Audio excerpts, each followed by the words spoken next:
सुंदर अबूझमाड़, माटी महके बारंबार, घन जंगल ऊंचा पहाड़, मावा सुंदर अबूझमाड़।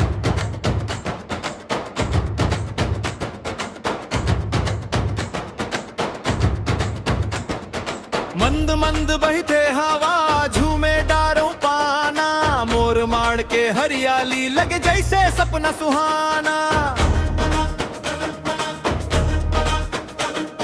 सूरज निकले पहाड़ी पार, सोना जस चमके संसार, कोयल बोले डार डार, नाचे मनवा बारंबार। नदियां बहे कल कल कल, झरना गाए छल छल छल, माटी के खुशबू संग लेके आते बिहनिया पल पल। मावा सुंदर अबूझमाड़, माटी महके बारंबार, घन जंगल ऊंचा पहाड़, मावा सुंदर अबूझमाड़।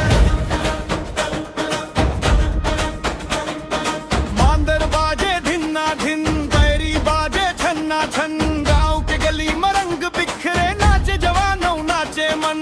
पारंपरिक वेशभूषा सज के बहिनी मन मुस्काए, भैया संग हाथ हाथ धरे, गुल घेरम नाच दिखाए। जय जोहार माटी ला, जय जोहार जंगल ला, अबूझमाड़ के हर कोना लग दे अपना उजियारा ला। मावा सुंदर अबूझमाड़, मोर गर्व मोर पहचान, जंगल पहाड़ नदियों माटी यही हमर अभिमान। धान के बाली लहराए, खेत में हरियाली मुस्काए, महुआ के फूल झरे जब माटी मीठी खुशबू लाए।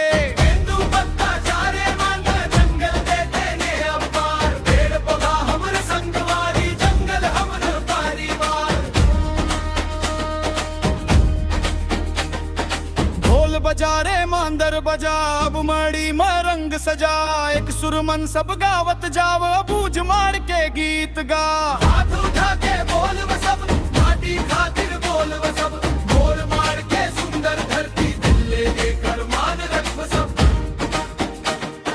रात पड़े तो चंदा चमके, तारा झिलमिल आसमान, माग जला के बैठे संगी, गूंजे मीठा लोक गान। बुजुर्ग मन के बात मजान, नवा पीर के नवा उड़ान, मन परा के दीप जला के, बढ़त जाते अबूझमाड़ महान। मावा सुंदर अबूझमाड़, माटी महके बारंबार, घन जंगल ऊंचा पहाड़, मावा सुंदर अबूझमाड़। नदियां झरना खेत पहाड़,